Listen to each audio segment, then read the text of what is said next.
Hello friends, आज की ताज़ा खबरों में आप सभी का स्वागत है। झारखंड की तमाम छोटी बड़ी खबर इस वीडियो में देखने को मिलेगी। सबसे पहले बड़ी खबर, झारखंड में निजी कंपनियां कर सकेगी शराब का थोक कारोबार। एक बड़ी खबर की मुख्यमंत्री हेमंत सोरेन की अध्यक्षता में शुक्रवार को हुई राज्य कैबिनेट की बैठक में कुल 33 प्रस्तावों को मंजूरी दी गई है। ये जानकारी मंत्रिमंडल समन्वय विभाग की ओर से दी गई है।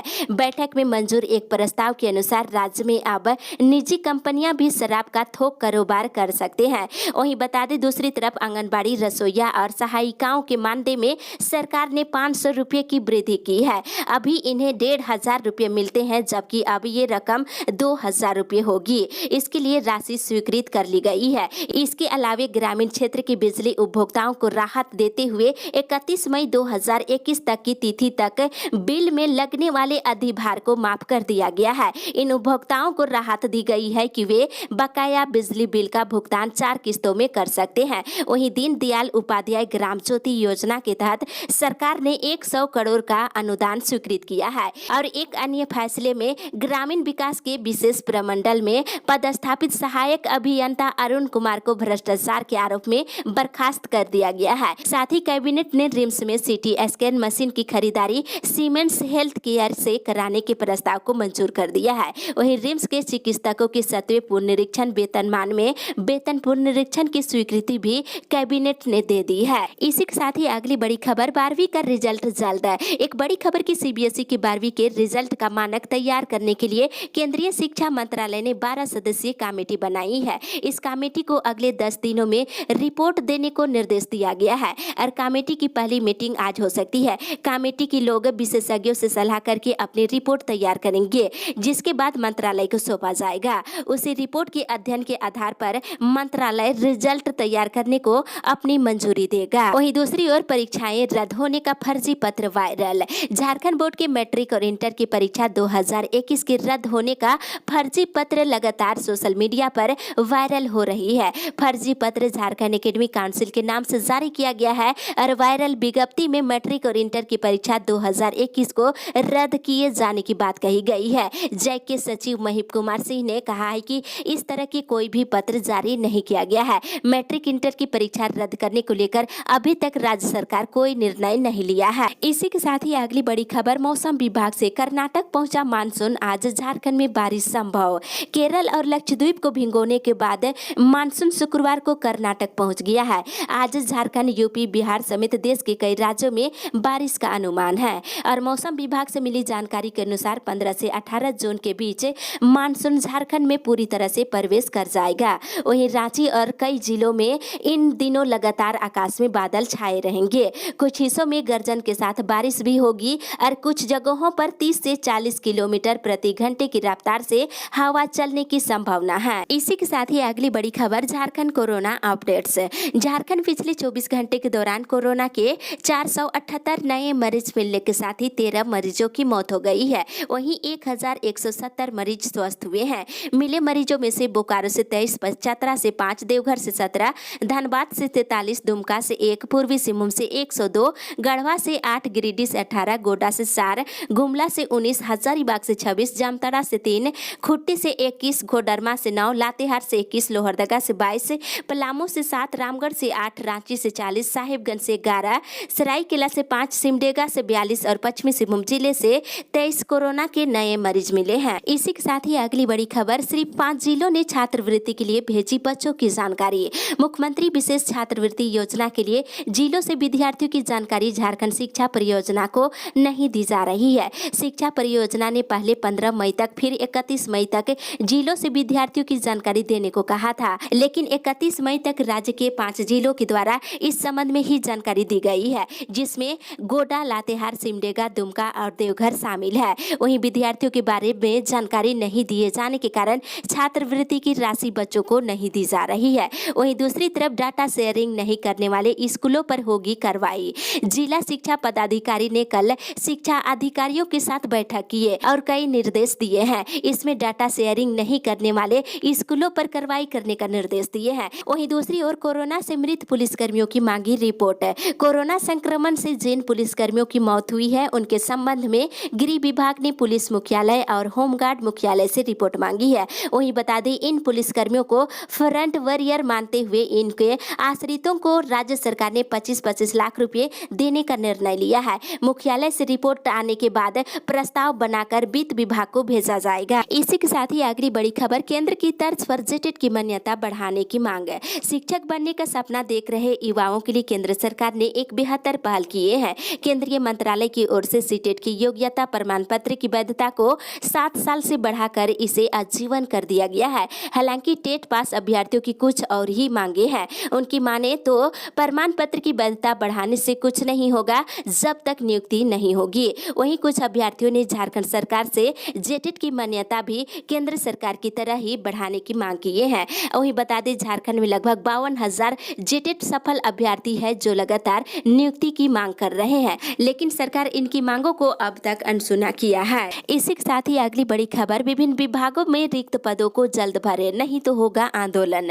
रोजगार के मुद्दे को लेकर भाकपा राज्य कार्यालय के सभागार में धरना दिया गया और केंद्र और राज्य सरकार से मांग किया गया है कि राज्य और केंद्र के विभिन्न विभागों में रिक्त सभी पदों पर तत्काल नियुक्ति निकाला जाए। वहीं ऑल इंडिया यूथ फेडरेशन के राष्ट्रीय कार्यकारिणी के सदस्य अजय कुमार सिंह ने कहा है कि पूरे देश में लगभग 2 करोड़ से अधिक सभी विभागों में पद खाली है, लेकिन केंद्र सरकार इन सभी विभागों में नियुक्ति नहीं कर रही है। साथ ही राज्य सरकार में भी लगभग 2 लाख से अधिक पद रिक्त है। साथ ही राज्य सरकार ने अपने चुनावी घोषणा पत्र में बेरोजगारों को बेरोजगारी भत्ता देने की बात कही थी, पर उस पर अभी तक अमल नहीं किया गया है। इसी के साथ ही अगली बड़ी खबर, बच्चों को इसी महीने से मिल सकती है कोरोना की वैक्सीन। एक बड़ी खबर की कोरोना की तीसरी लहर बच्चों के लिए ज्यादा घातक होने की आशंकाओं के बीच एक अच्छी खबर आ रही है। केंद्र सरकार ने शुक्रवार को संकेत देते हुए कहा है कि बच्चों के लिए कोरोना का टीका इसी महीने आ सकता है। वहीं दूसरी ओर झारखंड में ब्लैक फंगस से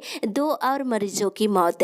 राज्य में पिछले 24 घंटे के दौरान ब्लैक फंगस से 2 और मरीजों की मौत हो गई है। इसके अलावा 2 नए मरीज पूर्वी सिंहभूम जिले से मिले हैं। राज्य में अब तक ब्लैक फंगस से संक्रमित 105 मरीज मिल चुके हैं। वहीं साथ ही बता दें, कोविड ड्यूटी वाले स्वास्थ्य कर्मियों को 1 महीने का मिलेगा अतिरिक्त वेतन। झारखंड में कोरोना ड्यूटी में लगे डॉक्टरों और स्वास्थ्य कर्मियों को 1 महीने का अतिरिक्त वेतन दिया जाएगा। शुक्रवार को मुख्यमंत्री हेमंत सोरेन की अध्यक्षता में हुई कैबिनेट की बैठक में इस पर मुहर लगी है। इसी के साथ ही अगली बड़ी खबर, झारखंड पेरेंट्स एसोसिएशन के अध्यक्ष ने की निजी स्कूलों की मनमानी पर रोक लगाने की मांग।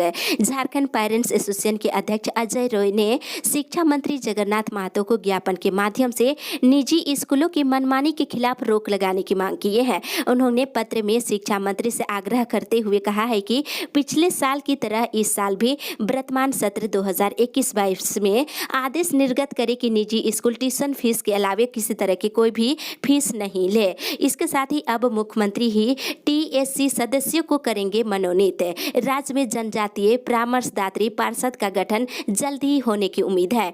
टीएससी गठन की नई नियमावली शुक्रवार को अधिसूचित कर दी गई है। इसके तहत टीएससी सदस्यों का मनोनयन मुख्यमंत्री कर सकेंगे। इसमें अब राजभवन की कोई भी भूमिका नहीं होगी। साथ ही तमिलनाडु में फंसी 38 युवतियां लौटी दुमका। झारखंड के मुख्यमंत्री हेमंत सोरेन की पहल पर तमिलनाडु की 38 कामकाजी युवतियां सकुशल अपने गृह जिला दुमका पहुंच गई है। साथ ही बता दें, इधर सीसीएल में विस्थापितों को मिलते रहेगी नौकरी। बताते चली कि सीसीएल में विस्थापितों को आरआर पॉलिसी के तहत 2 एकड़ जमीन पर नौकरी देने की व्यवस्था पहले की तरह जारी रहेगा। 100% इसमें नियोजन मिलेगी। विस्थापितों के साथ अन्याय नहीं होगा। आपको बता दें, ये बातें शुक्रवार को सीसीएल सीएमडी पीएम प्रसाद ने ये बातें कही है। इसी के साथ ही अगली बड़ी खबर, निःशुल्क साइकिल के लिए देना होगा जाति प्रमाण पत्र। कक्षा 8वीं के छात्र छात्राओं को निःशुल्क साइकिल दिया जाएगा। इन छात्रों को साइकिल तो मिलेगा, पर इसके लिए उन्हें जाति प्रमाण पत्र लाना होगा। ये अनिवार्य है और बगैर इसके साइकिल नहीं मिलेगा। जिला प्रशासन ने विद्यालय में पढ़ने वाले अनुसूचित जाति, अनुसूचित जनजाति, अल्पसंख्यक और पिछड़े वर्ग की सूची विद्यालयवार और प्रखंडवार उपलब्ध कराने को कहा है। इसके लिए 7 दिन का समय दिया गया है। कल्याण विभाग के संकल्प में लाभुक छात्र छात्राओं से ऑनलाइन निर्गत जाति प्रमाण पत्र देने को कहा गया है। साथ ही 10 से भरे स्नातक और स्नाकोत्तर सेमेस्टर 1 की परीक्षा फॉर्म। बीबीएमकेयू ने स्नातक और स्नाकोत्तर सेमेस्टर 1 का परीक्षा फॉर्म भरने को लेकर सूचना जारी कर दिया है। स्नातक शैक्षणिक सत्र 2020 से 23, स्नाकोत्तर सत्र 2020 से से 22 का परीक्षा फॉर्म 10 जून से ऑनलाइन भरा जाएगा। इसी के साथ ही अगली बड़ी खबर, ठेका कर्मियों को भी मिलेगी प्रोत्साहन राशि। स्वास्थ्य विभाग में कार्यरत अब सभी अनुबंध और ठेका कर्मियों को भी 1 महीने का प्रोत्साहन राशि मिलेगी। इस संबंध में सिविल सर्जन ने कार्यालय निर्देश निकाला है। पिछले दिनों केवल सरकारी कर्मचारियों को ही प्रोत्साहन राशि का लाभ दिया गया था। इसे अनुबंध और ठेका कर्मियों में काफी मायूसी थी। इस संबंध में विभागीय सचिव के निर्देश पर सभी जिलों के सिविल सर्जन ने अनुबंध और ठेका कर्मियों को प्रोत्साहन राशि देने की घोषणा की है। दूसरी ओर आउटसोर्सिंग कर्मियों को प्रोत्साहन राशि नहीं तो आंदोलन। एमजीएम के आउटसोर्सिंग कर्मचारियों को प्रोत्साहन राशि देने की मांग को लेकर शुक्रवार को झारखंड राज्य चिकित्सक और जन स्वास्थ्य कर्मचारी संघ के एक प्रतिनिधि मंडल एमजीएम अधीक्षक को ज्ञापन सौंपा है और अस्थायी कर्मचारियों की तरह इन्हें भी प्रोत्साहन राशि देने की मांग की है। नहीं मिलने पर कर्मचारी आंदोलन करेंगे। इसी के साथ ही अगली बड़ी खबर, शिक्षकों के स्वजनों का होगा टीकाकरण। अखिल झारखंड प्राथमिक शिक्षक संघ पूर्वी सिंहभूम जिला इकाई के द्वारा 18 से 45 आयु वर्ग के शिक्षकों के स्वजनों को वरीयता के आधार पर वैक्सीन देने की मांग की गई थी। इस पर उपायुक्त के द्वारा सकारात्मक पहल की गई है। सभी शिक्षकों के स्वजनों को उनके संबंधित प्रखंड में ही वैक्सीन देने का प्रस्ताव मान लिया गया है। इस संबंध में शिक्षकों और उनके स्वजनों के लिए एक प्रपत्र जारी किया गया है। इसी के आधार पर वैक्सीन लेने के लिए लोगों की सूची बनाई जाएगी ताकि उन्हें वरीयता के आधार पर शीघ्र ही वैक्सीन दिया जा सके। साथ ही इधर शिक्षक संघ चलाएगा वैक्सीनेशन अभियान। झारखंड प्राथमिक शिक्षक संघ जूम ऐप के माध्यम से कल बैठक आयोजित की है। बैठक में निर्णय लिया गया है कि जागरूकता अभियान के बाद ग्रामीण क्षेत्र में कोविड-19 के टीकाकरण को लेकर संघ स्थानीय स्तर पर अभियान चलाएगा और उन्होंने कहा है कि ग्रामीण क्षेत्रों में कई तरह के कोरोना टीकाकरण को लेकर भ्रांतियां हैं, उसे दूर करने का हर संभव प्रयास किया जाएगा। इसी के साथ ही अगली बड़ी खबर, फीस में छूट की मांग को ले विधायकों को सौंपा गया ज्ञापन। All India Democratic Student Organisation Jharkhand राज्य कमेटी के आह्वान पर छात्रवृत्ति पोर्टल को चालू करने और बीएड, प्रोफेशनल, वोकेशनल और अन्य पाठ्यक्रमों में फीस में छूट देने की मांग पर झारखंड के विभिन्न विधायकों के नाम ज्ञापन पत्र सौंपा गया। आपको बता दें, झारखंड के विभिन्न जिलों के छात्र छात्राएं पिछले 3 महीने से छात्रवृत्ति आवेदन पोर्टल को चालू करने की मांग कर रहे हैं। इस पर कार्रवाई करने की मांग की गई है। इसके साथ ही इधर ST/SC मजदूरों को कंपनी करे अस्थायी। अनुसूचित जाति के कामगारों को अस्थायी करने की मांग सरायकेला खरसवा भारतीय जनता पार्टी अनुसूचित जाति मोर्चा के जिला अध्यक्ष छोटू पासवान ने की है। उन्होंने कहा है कि शीघ्र ही झारखंड राज्य अनुसूचित जाति आयोग के अध्यक्ष और आदित्यपुर स्माइल इंडस्ट्रियल के अध्यक्ष को ज्ञापन सौंपा जाएगा। उन्होंने ST/SC मजदूरों के लिए आदित्यपुर में हेल्पलाइन सेवा केंद्र बनाने का भी मांग किए हैं। इसी के साथ ही अगली बड़ी खबर, समान वेतन की मांग को लेकर आयुष चिकित्सक 8 से करेंगे हड़ताल।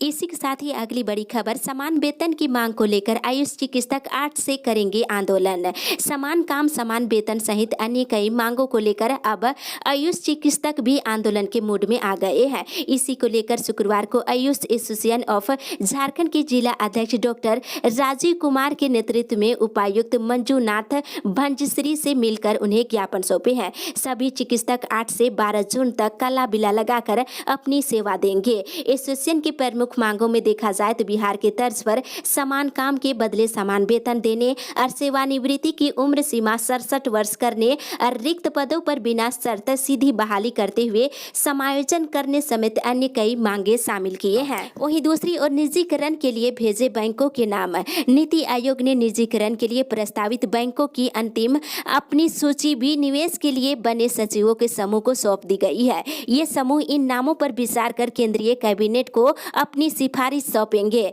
आपको बता दें, निजीकरण के लिए जिन बैंकों के नाम भेजे गए हैं इसमें bank of Maharashtra, bank of India, central bank of India और इंडियन ओवरसीज बैंक का चयन किया गया है। इसी के साथ ही अगली बड़ी खबर, पीजी में सीटें खाली रहने पर 10 तक होगा नामांकन। रांची विश्वविद्यालय की जिन पीजी कोर्सों में सीटें सीटें खाली होगी उसमें छात्र 10 जून तक नामांकन ले सकते हैं, लेकिन शर्त ये है कि उनका पहले से आवेदन दिए गए समय के अनुसार ही जमा लिया जाएगा। ये निर्णय शुक्रवार को कोविड सेल की बैठक में लिया गया है। वहीं MBBS फाइनल ईयर की ऑफलाइन परीक्षा लेने पर निर्णय अभी तक नहीं हुआ है। साथ ही बता दें, इधर शिक्षकों के राष्ट्रीय पुरस्कार के लिए ऑनलाइन आवेदन शुरू। केंद्रीय शिक्षा मंत्रालय ने शिक्षकों के राष्ट्रीय पुरस्कार के लिए ऑनलाइन आवेदन की प्रक्रिया शुरू कर दी है। सरकारी या निजी स्कूल के प्राथमिक या माध्यमिक शिक्षक 20 जून तक इसके लिए आवेदन कर सकते हैं। इसी के साथ ही अगली बड़ी खबर, बैंक खुले या ना खुले सैलरी अब निर्धारित दिन में ही मिल जाएगी। एक राहत भरी खबर की नेशनल ऑटोमेटेड क्लियरिंग हाउस की सुविधा अब सप्ताह के 7 दिन उपलब्ध होगी। मौद्रिक नीति समीक्षा के फैसलों को जानकारी देते हुए RBI के गवर्नर ने शुक्रवार को इसकी घोषणा की है। ये व्यवस्था 1 अगस्त से लागू हो जाएगी। इसका सीधा मतलब ये है कि किसी की सैलरी अब सिर्फ इस वजह से नहीं रुकेगा कि उस दिन बैंक आपका बंद है। इसके साथ ही home loan, auto loan, personal loan समेत किसी भी तरह के EMI या किसी भी तरह की सावधिक देय राशि का जो दिन निर्धारित है अब वे राशि उसी दिन अकाउंट से काट ली जाएगी। इसी के साथ ही अगली बड़ी खबर, अनुदानित बीज वितरण की धीमी रफ्तार, फिर भी सरकार को बम्पर पैदावार की उम्मीद। राज्य सरकार ने इस वर्ष 50% अनुदान पर राज्य के किसानों को बीज मुहैया कराने का निर्णय लिया है, लेकिन हालात ये है कि राज्य के जिलों में धान, मक्का, रागी, ज्वार की निर्धारित लक्ष्य 43,483 क्विंटल की तुलना में अब तक 17,513 क्विंटल ही बीज कृषि निदेशालय से भेजा जा सका है। इसके बावजूद सरकार इसे आपदा में अवसर मान राज्य में बम्पर पैदावार होने की उम्मीद जताई है। वहीं दूसरी ओर मोर्चा ने मांगा समान पेंशन। झारखंड आंदोलनकारी संघर्ष मोर्चा के तत्वाधान में विभिन्न संगठनों की वर्चुअल मीटिंग हुई। संघ ने सरकार के द्वारा आंदोलनकारियों के लिए जारी संकल्प के प्रावधान के प्रति असंतोष जताया है। राज्य सरकार से मांग की गई है कि संकल्प में संशोधन की जरूरत है और जेल जाने की वैधता को समाप्त करते हुए सभी आंदोलनकारियों को समान रूप से पेंशन की राशि देने की मांग किए हैं। साथ ही झारखंड से इस वर्ष सिर्फ 416 लोग ही जाएंगे हज यात्रा। बताते चले कि राज्य से इस साल मात्र 416 लोग ही हज यात्रा के लिए योग्य पाए गए हैं। इस साल हज पर जाने के लिए 1030 लोगों ने निबंधन कराया था, जिसमें सभी वर्ग के लोग शामिल हैं। इसी के साथ ही अगली बड़ी खबर, न्यायिक कार्य में अधिवक्ताओं ने लिया हिस्सा। कोरोना संक्रमण की धीमी होती रफ्तार के बीच जनजीवन सामान्य हो रहा है। इसके साथ ही कोर्ट कचहरी में भी कामकाज फिर से पटरी पर लौट रही है। 57 दिनों से न्यायिक कार्य से दूर सिविल कोर्ट के अधिवक्ताओं ने शुक्रवार से दोबारा कार्य करना शुरू कर दिए हैं। साथ ही दस्तावेज लेखकों ने भी कार्य शुरू कर दिए हैं। जमीन और फ्लैट की रजिस्ट्री भी शुरू हो गई है। इसी के साथ ही अगली बड़ी खबर, मजदूरों की जगह मशीन से हो रहा मनरेगा का काम। एक बड़ी खबर की कोरोना वैश्विक महामारी के दौर में एक और जहां स्थानीय मजदूरों और प्रवासी मजदूरों के हित को ध्यान में रखकर प्रखंड के सभी पंचायतों में बड़े पैमाने पर सरकार के द्वारा मनरेगा कानून के तहत मिट्टी, मोरम, पथ निर्माण सहित अन्य योजनाएं चलाई जा रही है, ताकि यहाँ के लोगों को कोरोना काल के संकट से जूझ रहे मजदूरों को स्थानीय स्तर पर रोजगार उपलब्ध कराकर उन्हें आर्थिक संकट से उबारा जा सके। लेकिन इसके उल्टे राजनीति पदाधिकारियों के द्वारा, दलालों के द्वारा देखा जाए भी मशीन के द्वारा मनरेगा का कार्य कराया जा रहा है। इसी के साथ ही अगली बड़ी खबर, 48 घंटे में सुधार नहीं हुआ तो DC कार्यालय पर देंगे धरना। बोकारो विधायक बिरजी नारायण ने चास की बिजली आपूर्ति व्यवस्था की खराब स्थिति को देखते हुए प्रशासन को 48 घंटे की चेतावनी दी है। विधायक ने कहा है कि 48 घंटे के अंदर स्थिति सामान्य नहीं होता है तो सोमवार से उपायुक्त कार्यालय के समक्ष धरना देंगे। दूसरी ओर डोमरा जाति को SC में शामिल करने की अनुशंसा। राज्य सरकार ने डोमरा जाति को अनुसूचित जाति में शामिल करने की अनुशंसा की है। इस बात को लेकर कैबिनेट ने प्रस्ताव पारित किया है। अब प्रस्ताव भारत सरकार को भेजा जाएगा। इस अपडेट में बस इतना ही।